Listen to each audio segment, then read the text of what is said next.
Thank you, Jeremy. Welcome, everybody. We just thought we'd check in today and kind of answer your questions more than anything else. I don't have a whole lot. I've got a few things from the scrimmage just to update you, but we're happy with the 7 practices. They practiced again well this morning, and our theme has been we've been good. Now it's time to go be great. To do that, you can't have a bad day. You got to be ready to practice every day. You got to be ready to play every day. Every day is like game day. As we said earlier, it's evident that some people weren't as ready to play in the tournament as they needed to. And it's a great message for all of us. We said our thought of the day was from Mike Tomlin this morning that you can't be comfortable. You can never get comfortable in sports, in life, but especially in sports, because somebody will take your place. So we got to take advantage of every day. We've had really competitive practices. We're tackling a lot. We're hitting more than we ever have. The scrimmage, we came out pretty healthy. And Jeremy will be mad probably, but lower leg injury for George Petaway, and it was just a sore ankle more than anything else. But he was limited today and didn't do very much. But we came out healthy overall. And like I said, we're doing a lot more physical stuff. We've got to tackle better. We've got to rush the passer better. We've got to protect better. So we can only do that full speed. I had a friend of mine tell me I asked him to come to practice one day, and he said, do you have pads on? And I said, no. And he said, you can't play football without pads, and you can't learn to swim without water. So I think that's pretty much true. We got to have enough live stuff to have some risk of injury, but at the same time, we've got to get better. And that really helps you separate too and move guys up and down. And we're moving guys up and down the board every day. At running back, we know what Elijah Green is. We've seen him. Omarion and George both had really good days on Saturday. Tez Walker and Nate McCullum are very good players. We knew that. We've also been impressed with Christian Hamilton. He caught another touchdown pass today, and he did some things on Saturday, and he's playing like he's older. The main guy that stepped up in the offensive line is Willie Lampkin. He's tough. He's physical. We know he's undersized, but he makes up for that with his tenacity. And at Pro Day yesterday, Drake threw for about 45 minutes, and there was never a ball on the ground between he and Antoine Green and Josh Downs. And watching him today, he's really sharp. He had a great scrimmage Saturday, and he has picked up where he left off. Connor Harrell's gotten most of the white team reps, and Tad Hudson got more today. So we're going to let those two guys compete at the backup spot. But we've really got to have a guy that is going to be good enough to take over for Drake's spot, because we feel like Drake will have the year that he'll be out of here. I think yesterday the guys would have drafted him right now if they could have, and we told them it was too early to do that. Bo Atkinson is showing up on defense, and he's tenacious, and he's competing. Jacoby Cowan the same. Those two guys are really in a battle at the power end to see who's getting playing time, and it's healthy when you've got that competition. KJ Binkley's finally well, and he's making some plays inside. Travis Shaw has lost a lot of weight, and he looks better than he has since he's been here. And it's great to have Tamari Fox back. He's so quick, and he's a penetrator, and some of the issues that we've had up front, we think he can help with. At linebacker, we know what Power and Power Eccles and Ced Gray can do. So Michael Short, Amari Campbell, and Deuce Caldwell are getting nearly all the snaps. Sebastian Cheeks can do all of the Pascal stuff and the drill stuff. He just can't be in the team stuff. But we have got to find 2 to 3 linebackers that can go in there and back up Ced and Power, so they don't have to play 1,000 plays next year like they did this year. It's just Number one, it's not healthy. Number two, they would get tired. And number three, if you get hurt, you don't have anybody with backups. And it's got us in a little bit of dilemma because we've got to play the guys, and the young guys aren't ready to play. So your defense isn't going to look as good as the older guys being in there, but it doesn't matter. We've got to have them in some full speed work, and they've just got to continue to grow and get better. So Amari Gaynor looks really good. He's never played the jack position, so he's learning how to pass rush, but he's tenacious. He's really quick. He's got explosive power. We've been really impressed with Tyler Thompson. He had one great pass rush this morning, and he's got to get stronger, but he is a really good pass rusher. And that's what we saw on film in his senior year. And another guy that's really stepped up for us is Elijah Hussey. He's playing some at star. He's playing at corner, and he just gets it. He's got tremendous instincts. He has got outstanding ball skills. I was talking to Dre Bly last night. He's got some skills like Dre. Dre said, I wasn't the fastest guy in the world. Well, Dre was fast, but he had instincts, and that's what Elijah's got. So we feel like that he'll be a real factor in the secondary and help us a lot. So the thing we're doing right now is we're working really, really hard to make sure that we evaluate personnel. That's the most important thing in the spring. We're not trying to win the scrimmage. We're not trying to have a game plan to see who can we get the ball to, can we get it to Tez Walker the most. Right now, we're evaluating personnel, and we're evaluating schemes because we've got some new things that we've put in on both sides. And we're doing a lot of red zone stuff to try to improve in that area as well. Had a long practice today, had 22 periods, which is probably the longest we've had since we've been here. Then we'll go back and have a good practice on Thursday, but lighter, and then planning on having another good scrimmage in the stadium on Saturday. Questions, Jeremy? All right, gang, go ahead and pop your hands up and we'll move through them. Coach, you got a blast from the past to start you off here. We got Luciano. How are you, hey, Luciano? Coach. I'm doing great. Thank you very much. And thanks for your time. How are you? I'm doing great as well. Okay, glad to hear that. What was the most common question you were asked by NFL people yesterday during the pro day? That's a good question. Usually they just want to know up and down, are there any concerns about any of the guys? And I started out, I welcomed them at 8:30. And at that time, I said, none of these guys have ever been in my office for any problems of any kind. None of the guys have ever had any drug issues. They're all graduates, but Josh, and he will be because he's a 3-year guy. And they're all good leaders on the team. So I said, you can get rid of all the personal questions or issues before we start, and then you guys have to decide if they're good enough to play for you or not. Michael Coe. Hey there, Coach. You mentioned Tez and Nate coming in looking super impressive so far. How have the vets on the team, Kobe and Gavin, how have they handled that competition for guys that should be playing a lot of snaps next season? Michael, it's a good question. I didn't mention the old heads much. I was just trying to mention guys who have popped up that would be new on your radar. But those guys are doing really well, and they're really accepting the competition and competing together. Right now, I would think that the 4 that would play the most, if we just walked out there today and started playing, would be Tez, Nate, Kobe, and Gavin.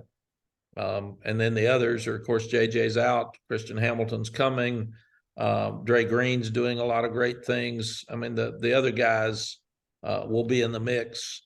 Doc Chapman's he's made some really good plays. But I'm trying to press the coaches so much to tell me, who would you put out there today? And I think those four would be out there first. Thank you. Thank you. Andrew Jones. Coach, got a couple of questions for you here. You were talking about the hitting and the contact. How much different is it than just a couple of years ago, what you guys were doing?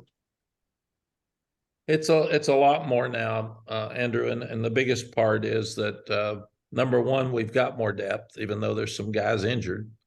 But they're older. They understand it. And the second part is, how do you get from good to great? How do you get from 9 to the rest of them?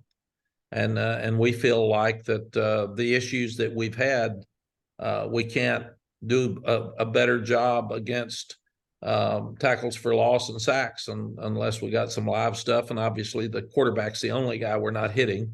And I've told the guys, I'll make the decision on quarterback, run by him. And that's something you have to do because you'll get a quarterback hurt in practice. And then the same thing on defense. How do we impress them with, you got to tackle for loss unless you're full speed? And we looked at every tackle for loss Saturday on both sides of the ball. We looked at every sack on both sides of the ball. We looked at every explosive. You got to have explosive plays to win, and you've got to stop them to win if you're on defense. And when you're live, you usually don't have any turnovers when you're thud. When you're live, you've got a lot better chance for turnovers. So we just felt like that we've got to play the game more this spring than we have in the past, but because that's the only way that we can get better from where we are to where we need to go. Staying on that, in addition to getting better, you've talked a lot about evaluation of yourselves, of staff, the program, everything that you guys have been doing. How much does this kind of ramp up the evaluation process where you're going to know maybe a little more about the kids now that you may have learned, say, in September a couple of seasons ago because of the extra contact? Yes, it's really going to help us.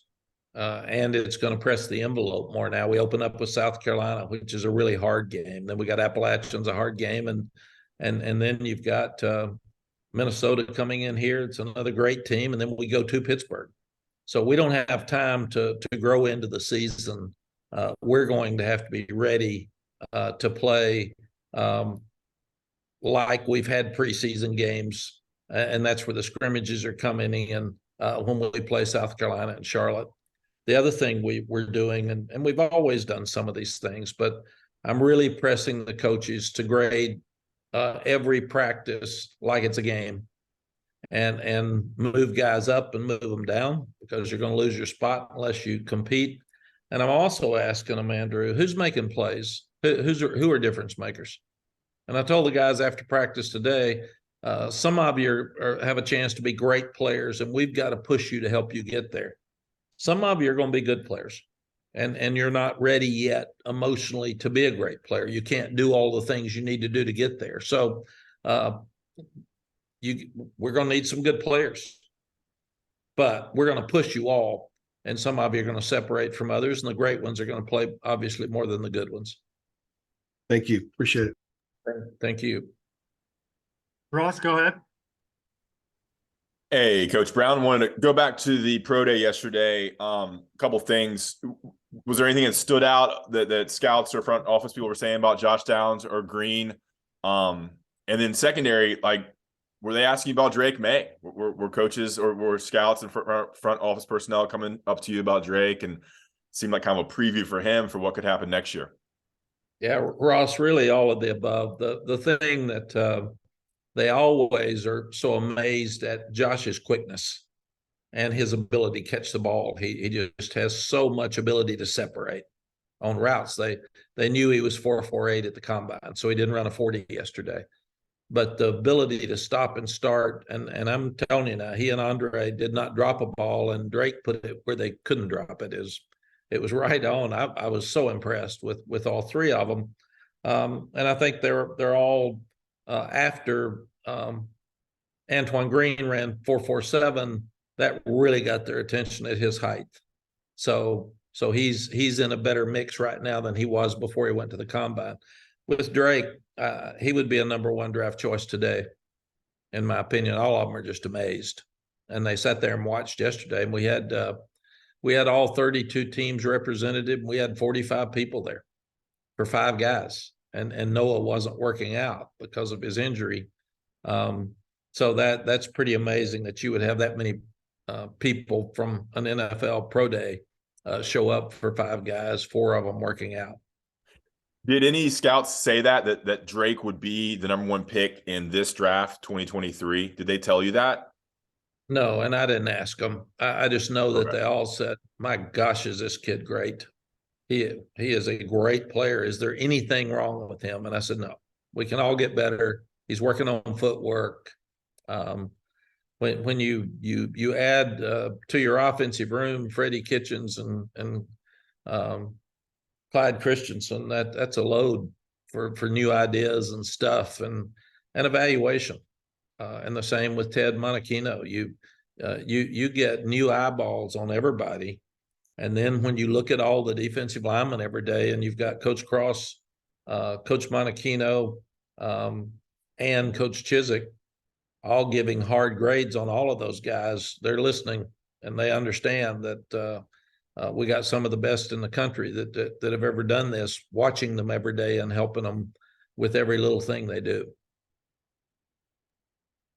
So they've been great additions.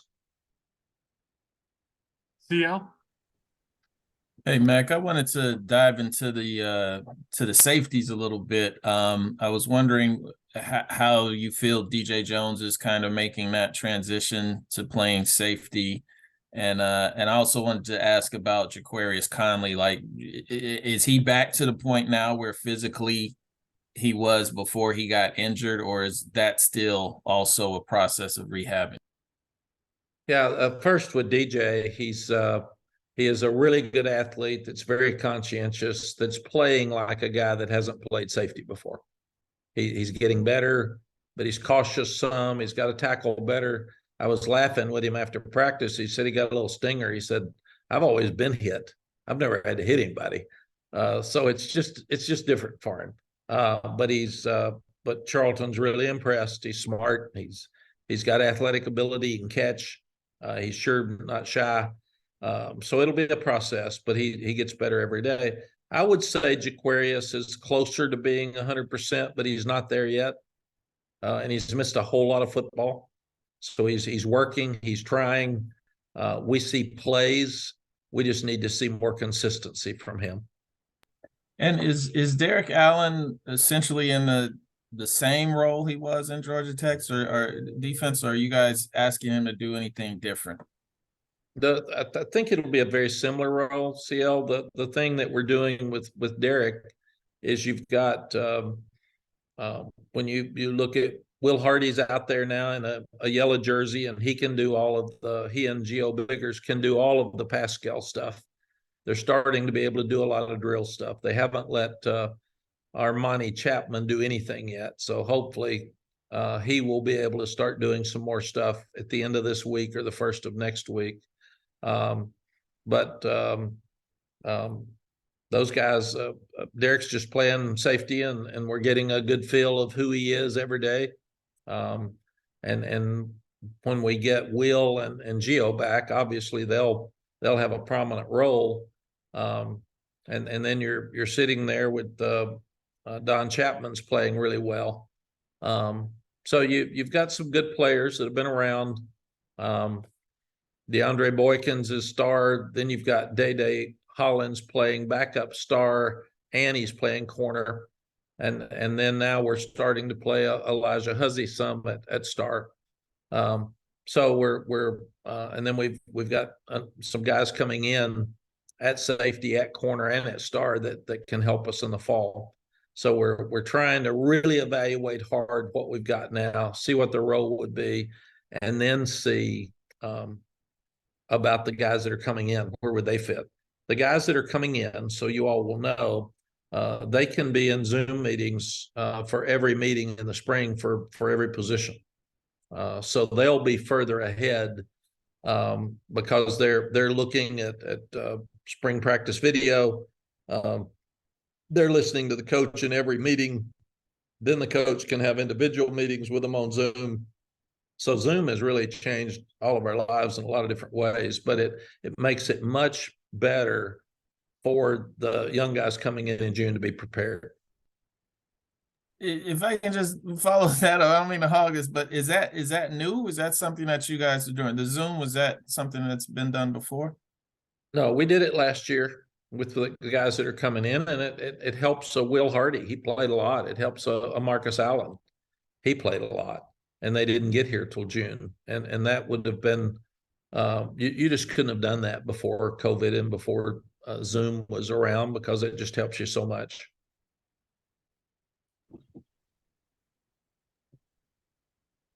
Adam Smith, go ahead. Hey, Mac. Hey, Adam.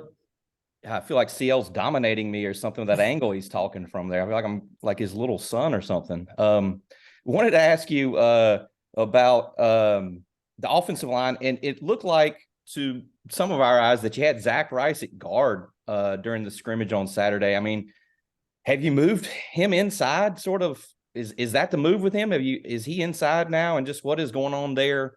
Maybe on the offensive line with some of those guys that, you know, you're probably going to need behind some of the starters. Yeah, Adam, one of the things that happened last year is only 5 guys played. And every now and then, Jonathan Adorno played a little bit. And right now, the starting 6, I would say, on the blue team would be Will Barnes at left tackle, Ed Montelis at left guard, Corey Gaynor at center, either Willie Lemkin or Jonathan Adorno at right guard, and then Spencer Rollin at right tackle. And the great thing with the addition of Willie, he can play center or either guard. So he is really a huge get for us, and he's tough and he's getting better. And he dislocated his fingers twice the other day in practice and wouldn't come out. I mean, he had the trainers tape it and go back in. So being an all-state wrestler and being 48-0 tells you something, but he is tough as nails. And what he misses with size, he gains with toughness and athletic ability. So he's really going to help us there. We moved Zach to guard last spring, and he's been playing guard most of the time. Trey Green, when he comes back from his upper body injury, will be in that mix at tackle.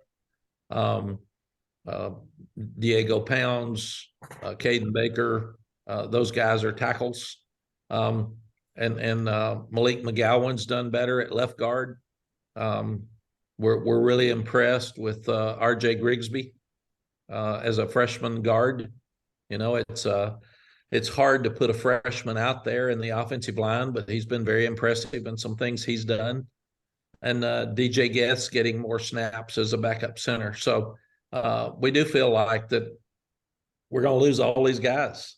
Yeah. And we haven't played anybody except the ones that have played. We haven't done a good job of developing the backup guys, and that's something that we've got to do a better job of. And I really like what Randy's doing. He's Randy Clements he's got them all out there. He's working them really hard, and I think we'll have at least 8, and love to get to 10. But we've got to start looking at who the starters are going to be a year from now. Thank you, Mac. Thank you. Back to Luciano. Go ahead. Coach, you got some great additions both through traditional recruiting and the portal at the wide receiver position. What are your expectations for that position during this season, and your thoughts on your depth there after losing 2 great receivers to the NFL? You know, Luciano, we've had great skill people since we've been here. And that's one thing traditionally that this school has been able to do. And losing Antoine Green and Josh, that's a large majority of our passing game at wide receiver specifically. So we felt like we had to address those needs. We like what we've got on campus, but you get a guy like Tez Walker, he's a lot like Antoine Green. You get a guy like Nate McCullum, he's a lot like Josh Downs. And then you have to look at who are the 3 best ones.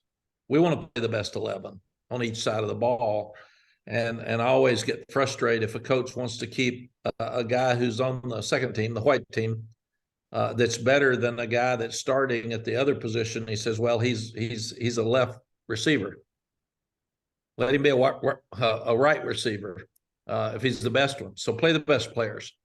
And I'm really, again, talking to the coaches hard about cross training and making sure that we always have the best 11 on the field. And that's where you may take a Kobe Paysauer and a Nate McCullum, who are both really good at slot, but one of them, if he's the third best receiver, needs to be outside and instead of being stubborn and have backup slots. Thank you very much, Coach. Thank you. Andrew Jones, go ahead. Hey, Coach, I wanted to ask you a little bit more about Elijah Hussey. I remember back in January when you were showing us clips of the transfers, one of the things you said about him was that he has an eye for the ball. Have you seen that from him now that you've gotten 7 practices and the other stuff going on? And also, is that maybe one of the instincts that you almost can't teach or it's very difficult to teach with a kid at corner? Yes, we have not played the ball very well at corner, and that's an issue, and it's obviously something that we have put an emphasis on. We have to improve, and right now he's playing the ball better with 7 practices than anybody else on our team. He just has those instincts, and it's very hard to teach. He's very confident. I think he had 12, 13 interceptions at East Tennessee State. He's one of the leaders in the country.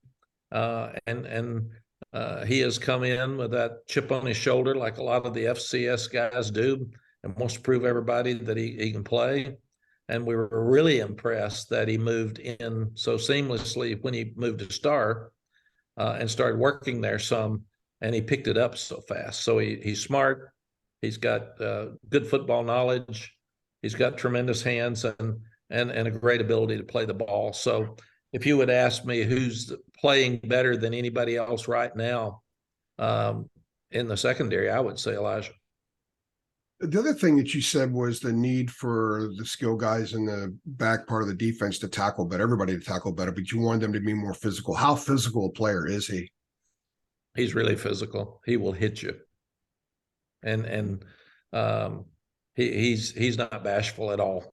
I think he's a very good football player, and he's a great pickup for us. Thank you. Thank you. Ross, go ahead. Hey, Mac, I feel like we're just going through all the positions, so I'm going to hit you with another position here. Running back is a group where it just seems like you're loaded. And we saw Elijah Green with the ones, it seemed. But then behind him, you got Hampton, Petaway, 2 big recruits. Caleb Hood, I guess, is a little bit injured. And then also, Brish Brooks is back. How do you divide playing time there with, all those guys, especially with Brish Brooks, who was slotted as your starter, coming back for this year? Yeah, Ross, it's a great question, and we felt like we played too many last year and never really got established with just a guy. So our goal would be to have 2 that play and have a third one that can come in special situations or be ready to step up if one of those 2 got hurt. Right now, like the safeties, Caleb Hood and British Brooks can do everything in drills. They can do everything in Pascal. They can't have contact in scrimmages. So it really limits us in trying to separate those guys this spring. And when Caleb and British have played, they've both been really good. And then you've got Jordan Louis coming in as well as a high school guy. So we're right now, the large majority of the snaps are the 3, and George got limited today. So you're down to 2 running backs. So all of a sudden you get really thin, and it looks like you got all kinds of numbers, but it's hard for Larry to separate them when they're not out there. So we know a lot about Elijah. We're trying to really press Omarion and George to see how much they can improve from their freshman year. Usually it's pass protection is a big deal for both of them. Because freshmen usually don't pass protect that much in high school because they ran the ball all the time or they were catching the ball all the time. So that's the biggest thing we're trying to do is really evaluate Omarion and George this spring, see exactly where they are, and then you'll have Caleb healthy, British healthy. You've got Elijah, and then you'll bring in Jordan Louis. But we've got to get it to 2 1/3. We call it a 2+1 more than anything else, and then the others will either transfer, which is part of the thing now with the portal. I mean, or they'll have to really do special things on special teams. Yeah, you're saying his transfer. I mean, you got a legacy player in Hood. You've got this experienced guy in Brooks. And you got these 2 studs in Petaway and Hampton. It's kind of crazy that 3 or 4 of those guys won't be playing, and you said they may have to end up transferring. I mean, is that kind of Well, and you hope business? not. And they're great kids, and they didn't transfer after this year. But at some point, guys like to play, and we can't play 6 of them. So that's what we've got to do. That's where Ross. It's really hard to evaluate running backs when you're not tackling. You say one of the most important things for a back, he got to protect the ball, but then he's got to make yards after contact. Well, in Thud, you don't even hit them when they get outside the hash marks. So it's nearly an impossible evaluation. So that's the other reason we're tackling more and scrimmaging more, is we need the backs to separate and see who's going to make plays in space and yards after contact. Adam, go ahead. Mac, we got to talk to Corey Gaynor the other day after the scrimmage, and it was a good conversation. Wanted to ask you just about him. And, he's a guy that never makes a catch or has a carry, but he obviously means so much to you. And just his decision to come back and play, I guess, what would be a 6th year of college football, if I've got the number right. Like, just your thoughts on him and getting him back, and maybe how that decision went for him, your conversations, just that whole area with him. Yeah, Adam, I love Corey Gaynor. He's tough. He's smart. He's driven. He gives you every ounce of everything he's got every day, and he loves football. So you talk about the metrics that we talked about. Does he love football? Yes. Is he tough? Yes. Does he bring great energy? Yes. Is he confident? Yes.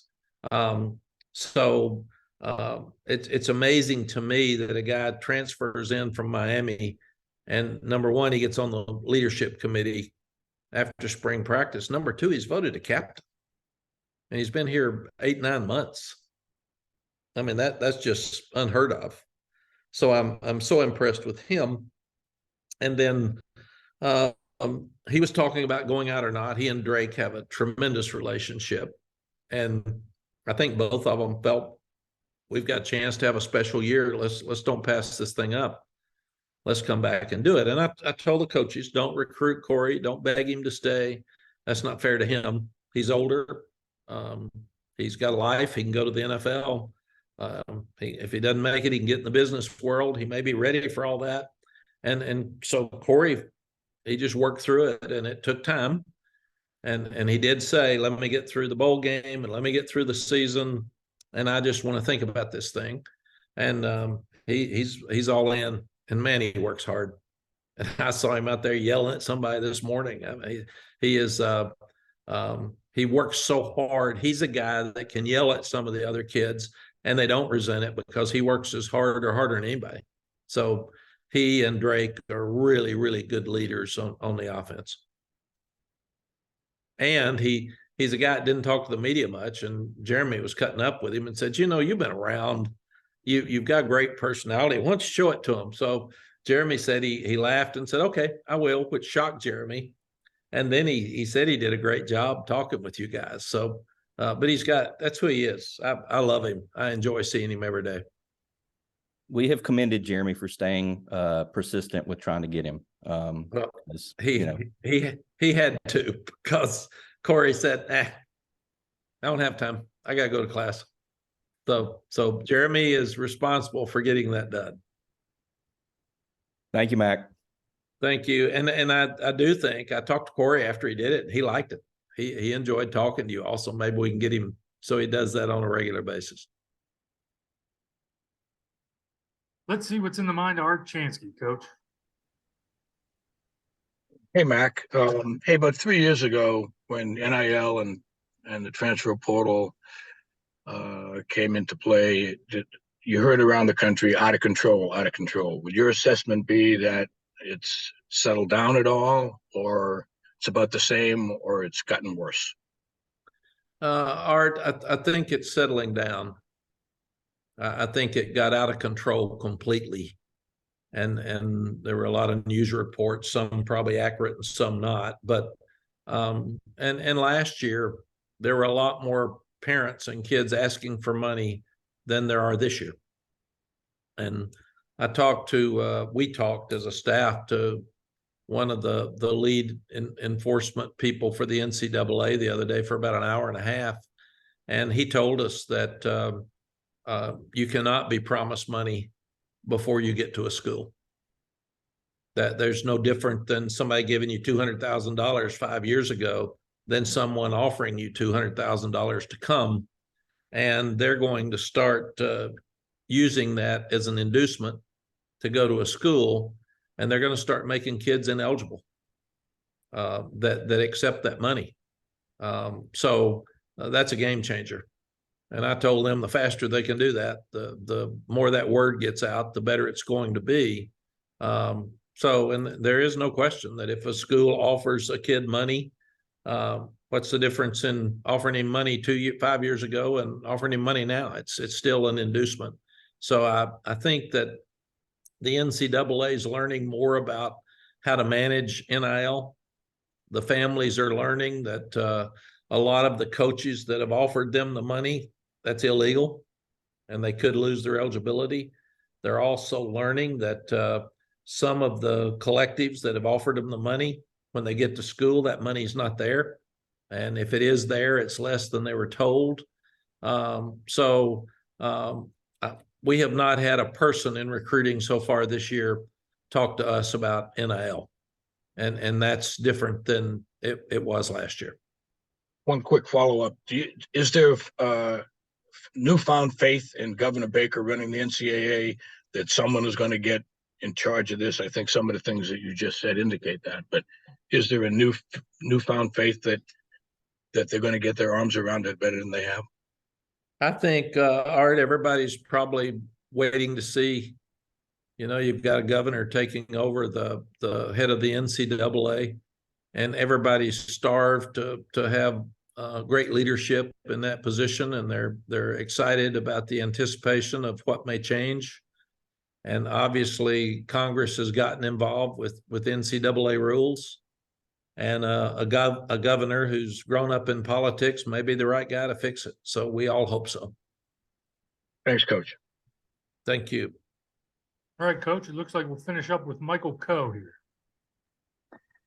Hey there, Mac. Oh, just one more question about Elijah. I mean, obviously him coming from East Tennessee State, how does a guy that's that skilled and talented, you know, quote unquote, slip through the cracks and end up at an FCS school? Is it just a testament to there being a lot more really good football players out there now? Yeah, Michael, I think it's two or three things, and it's another good question. You start looking at, there's so many players out there, and then you're not sure. We didn't recruit him. Gary Downs recruited him at East Tennessee State, and that helped us because Gary obviously likes our program with what Josh did here. So when Elijah went in the portal and he would ask Gary about us, then Gary was complimentary. But you're not sure what size he was then. You're not sure what kind of team he played on. Maybe he played quarterback instead of corner, and people didn't project him. He was a really good basketball player. In fact, I think he was offered some scholarships at smaller schools in basketball. And that's probably part of the hand-eye coordination that helps him so much at corner. But it's a really good question. But I do think the transfer portal is making it much more difficult to have consistency at the FCS level. because the best players at the FCS are wanting to play up. So when they get in the portal, people are all over them. And we have found that when we take Willie Lampkin from Coastal, we take Tez Walker from Kent State, we take Elijah, for instance, they are so hungry and they've got such a chip on their shoulder to prove that they can play at this level because they weren't recruited at this level for whatever reason. And those guys come in and they are on fire and they are fighting hard every minute of every day to get a job. And I do think that is a factor. You get one from a prominent school that was very highly recruited, he may be a little cooler at first. So I think that's one thing we found is if you can find the right guy at the group of 5 or at the FCS level, they're coming in with a chip on that shoulder to prove that they should have been here in the first place. Thanks, Coach. Anything else, guys? Anything else? Mac, we I appreciate think it. we're good, Coach. Thank you, guys. Appreciate it. Talk soon. Just let Jeremy know if you need anything from me, or anytime you want to do this, we'll do it. So it's easy with Zoom if you don't have to come over here too. So if you you want some updates, just let me know. Appreciate it. That's Thanks, good. Jeremy. Thanks, Jeremy. We appreciate Thank you it, Matt. very much.